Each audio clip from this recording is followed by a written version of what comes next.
पहला चीज, मसीह जीवन बिना पवित्र आत्मा के यूजलेस है। हालेलुया। आप चर्च जाने से मसीह नहीं बन जाते हैं, आप बपतिस्मा लेने से भी मसीह नहीं बनते हैं। हालेलुया। एक मसीह जीवन का ताकत पवित्र आत्मा से भरे हुए व्यक्ति के अंदर दिखता है। हालेलुया। आमीन। इलेक्ट्रिसिटी जैसे इंपॉर्टेंट है लाइट के लिए, वैसे ही हमारे जीवन में पावर बड़ा इंपॉर्टेंट है। और पावर क्या है? पवित्र आत्मा ही हमारा पावर है।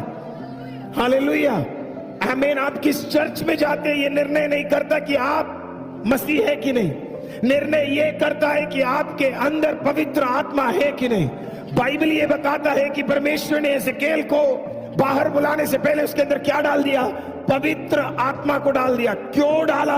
क्योंकि वो उसे कहीं और लेकर जाना चाहता था। पवित्र आत्मा हमारे अंदर क्यों आता है? क्योंकि वो हमें कहीं पे ले जाना चाहता है, उन जगहों पे ले जाना चाहता है जिन जगहों पे आप अकेले नहीं जा सकते थे, आप अकेले नहीं लड़ सकते थे, आप अकेले कार्य नहीं कर सकते थे। इसके लिए परमेश्वर ने आपको क्या दिया? परमेश्वर ने आपको पवित्र आत्मा दिया। किसके लिए? आपको कहीं ले जाने के लिए।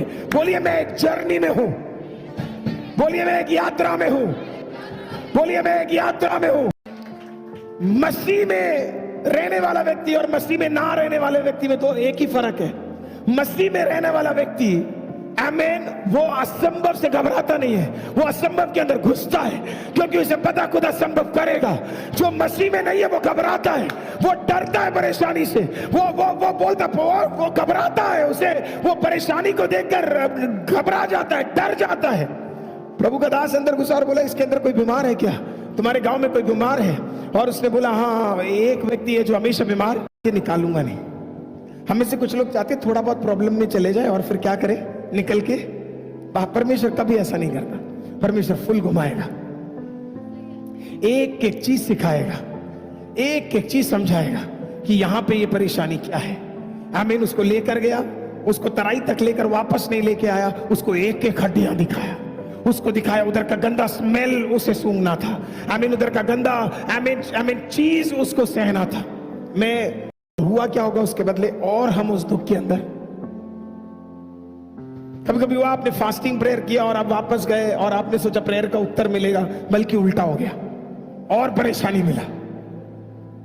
आपने प्रार्थना किया, आप गए और आपने कहा परमेश्वर मैं विश्वास करता हूं कि खुदा पवित्र आत्मा मेरे लिए अद्भुत काम करने जा रहे हैं, लेकिन उसके बदले कुछ और हो गया और ज्यादा दुख के अंदर मैं डस गया। जब आप बार बार दुख के अंदर डस रहे हैं, आमीन, विश्वास कीजिए कहीं ना कहीं परमेश्वर ने एक प्रमोशन हमारे लिए तैयार करके रखा हुआ है। God is a good God. वो हमारे लिए चीजों को क्या कर रहा है? कार्य करेगा। चौथा वाक्य इस प्रकार से, तो परमेश्वर उसको पवित्र आत्मा से भरता है, परमेश्वर उसको तराई में लेकर जाता है, परमेश्वर उसे कठिनाई में लेकर जाता है और फिर परमेश्वर बोलता है अब तेरा जुबान खुलना चाहिए। अब तेरा जुबान और किसके सामने खुलना चाहिए? सूखे हड्डियों के सामने। उनको मत बोलो जिनके कान है, उनको बोलो जिनके कान नहीं है। नहीं समझ आया? हालेलुया। उनको मत बोलो जिनके कान है, उनको बोलो जिनके कान नहीं है। फिर से बोलता हूं, सूखी हड्डियां मरी हुई थी, पर बोला भविष्यवाणी कर, इन्हें समझ आएगा। इन्हें क्या करेगा? समझ आएगा। नहीं समझ आया? आप और मैं किसको सुनाते हैं? कान वालों को हम सुनाते हैं, परिवार को सुनाते हैं, आमीन, घर वालों को सुनाते हैं, दुश्मनों को सुनाते हैं, लोगों को सुनाते हैं जिनके क्या है? कान है। खुदा कहता है किनको सुना? आमीन, जिनके कान। Praise the Lord. तू लोगों को ना बोलकर तू परिस्थिति में बोलना शुरू कर। हालेलुया।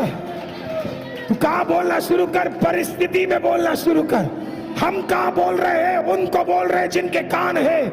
जिनके कान है वो आपकी बात को कभी नहीं सुनेंगे। जिनके कान है वो आपको कभी नहीं सुनेंगे। जिनके कान नहीं है वो आपकी बात को क्या करेंगे? वो सुनेंगे। They will listen to you। वो सुनेंगे।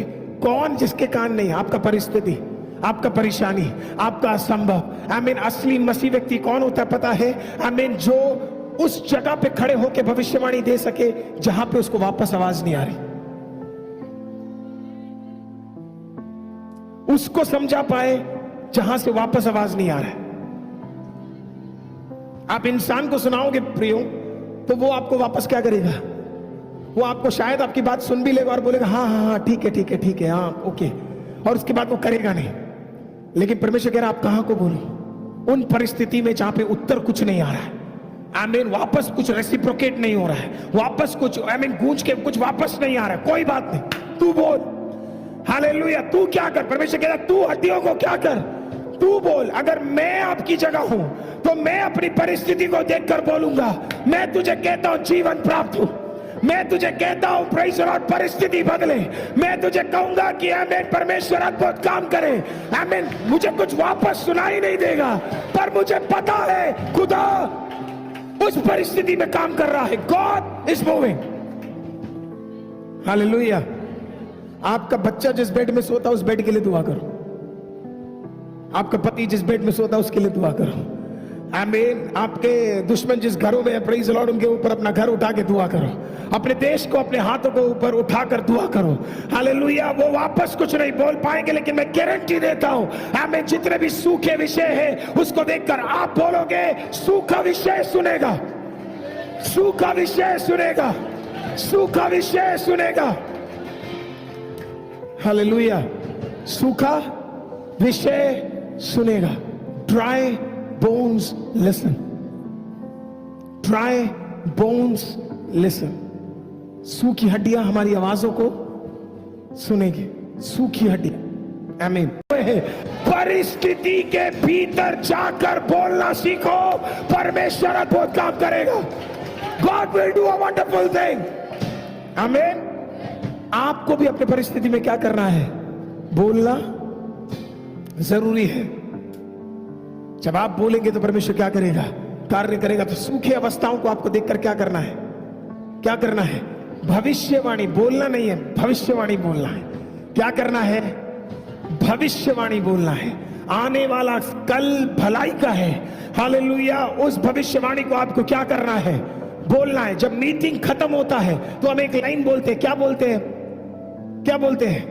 पिता परमेश्वर का प्रेम, पुत्र यीशु का संगति, पवित्र आत्मा का सहभागिता हमारे साथ रहे। आमीन। और उसके बाद आज से लेकर हमेशा तक वो हमें क्या करेगा?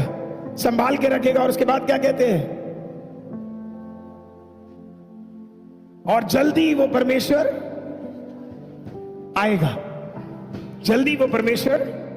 ये हमारा विश्वास है कि वो क्या करेगा। और एक दिन जो आप बार बार कह रहे हो वो एक दिन आपके सामने क्या करेगा? कटकर खड़ा हो जाएगा। कौन सामने आ जाएगा? यीशु मसीह सामने खड़े होकर आ जाएगा।